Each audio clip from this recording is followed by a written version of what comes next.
Hello guys, kumusta po kayo? Sana okay naman po kayo sa mga panay kayo naroon. Ngayon magluto tayo ng sweet fried banana bite. Pero bago tayo magluto, welcome to my channel, Alfred Home Cooking Life pa. Kung di ka pa subscribe sa channel ko, please subscribe my channel, like and share, and hit the bell para update ka sa binigyan lang ako. Isang mga pagpalang araw po sa lahat. Ngayon gagawa tayo ng sweet fried banana bite. Gagamit tayo ng saba, oil, sugar. Tara, lutuin na natin.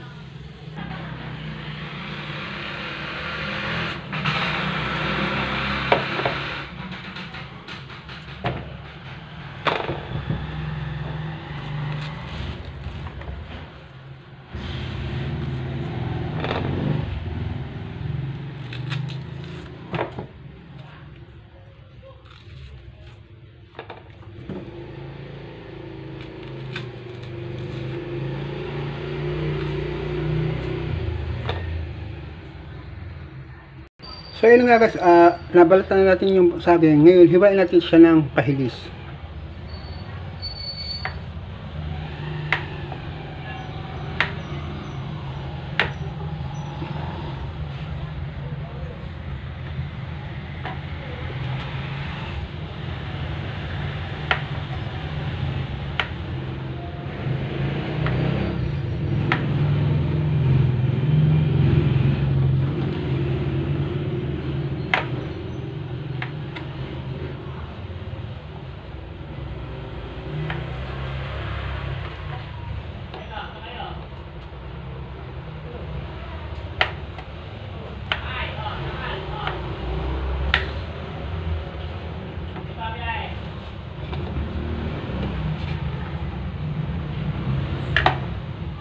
So ayun nga guys, hiwa natin pahilis.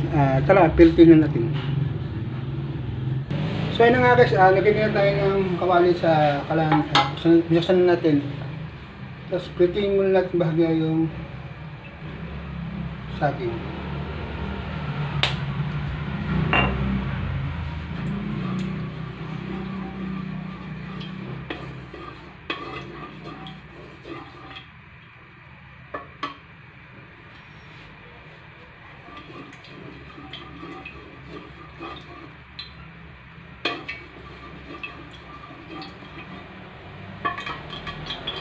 So yan na nga guys, maintay yung mantika. Ilagay na natin itong banana bite.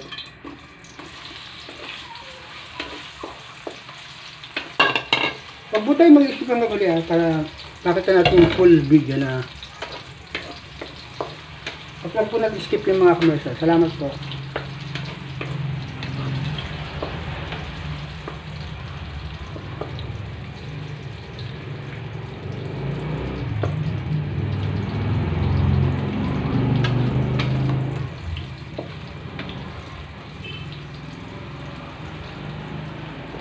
Masarap to guys yung banana bite pag tayo tapos ng kumain, parang himagas natin.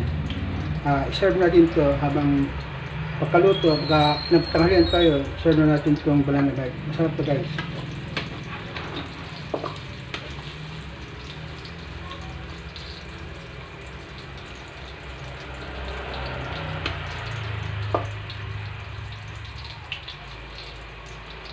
After natin ma-plate ng bahagya, lagyan natin, coated natin siya ng sugar.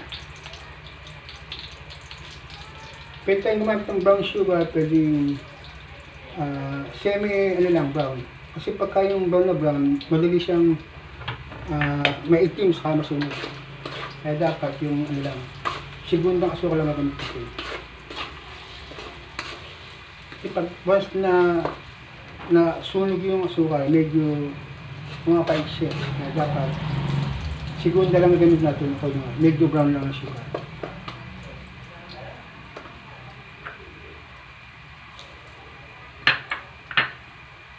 Kaya bahala kung gano'ng karaming sugar lang nilagay natin. Tansyahin nyo lang guys. Kasi depende sa panlasa kung gusto nyo sobrang tamis o iba naman gusto na konti lang. Kaya masusunod dun sa paglalagay ng asukal.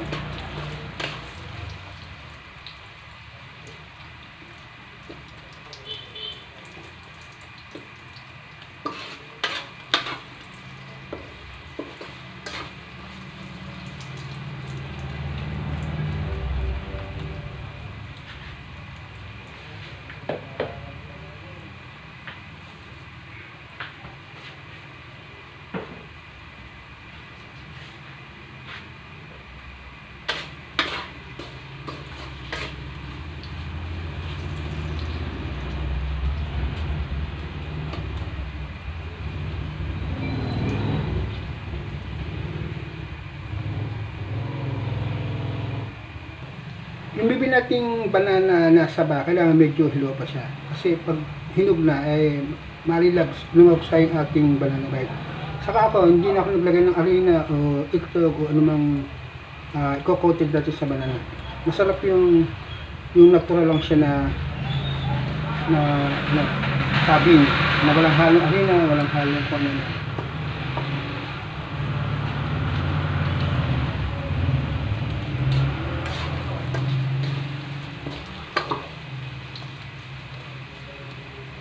Kaya na, mas maganda guys yung saging natin ay medyo hilaw pa. Kasi pagka hilaw, medyo malata yung pagluto ng banana guys. Kung gaganto yung ba, mas maganda kasi yung kulay niya medyo parang may caramel ang style. Pero ako ginamit ko yung segunda lang. Hindi siya maging masunog. Kasi once na masunog yan, medyo mapait siya. Nawawala na yung pinaka-lasa ng saging na masarap kainin.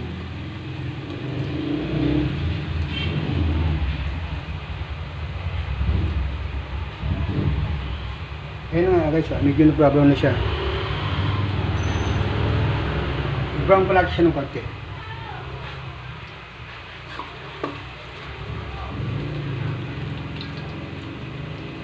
Dito lang yung ganyan segunda, hindi basta-basta nasusunod yung kanyang sugar. Saka tamang-tama lang siya.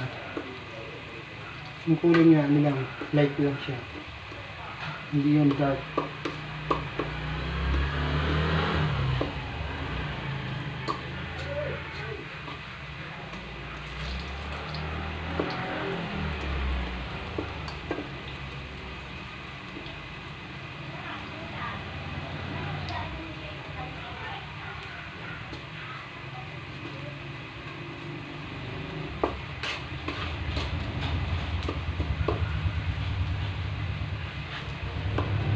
Ayan guys, pagka-coated na yung kanyang basta caramelize na yung sugar, pwede na natin siyang hangulin.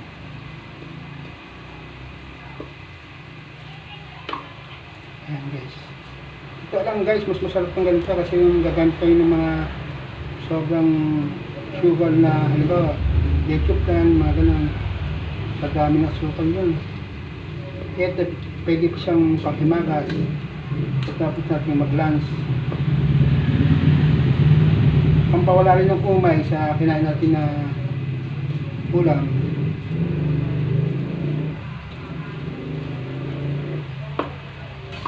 Ayan na guys, marami ko siyang magkarami guys.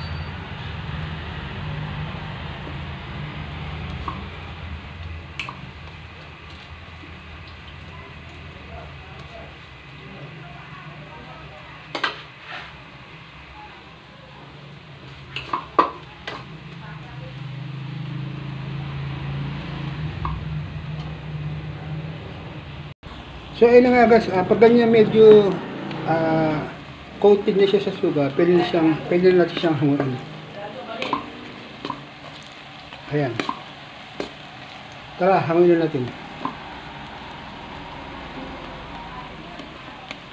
Kailangan lang guys medyo alalila sa apoy kasi medyo masusunog siya pagka sobrang siya sa apoy.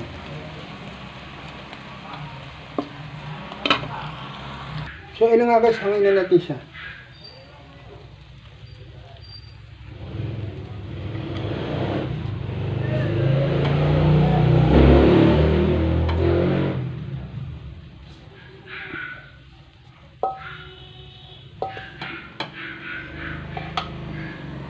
So, ayun nga guys, habang mainit pa siya, medyo paghiwa-hiwain natin siya kasi ang tendency niya pagka hindi natin siya pinaghiwa-hiwalay, pag lamig niyan,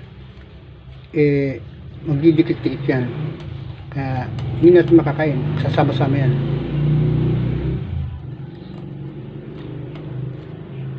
Parang tao lang yan. So sama-sama, ayaw maghiwa-hiwalay. Ayan na, pagka halimbawa medyo malamig na siya at hindi na siya nagdidikit-dikit, Ayan, pwede natin siyang bitawan. So, yun nga guys, gawin natin tong sweet fried banana bites. Thank you for watching, people.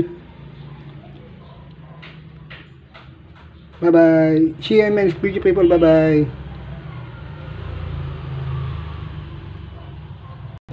God bless and peace.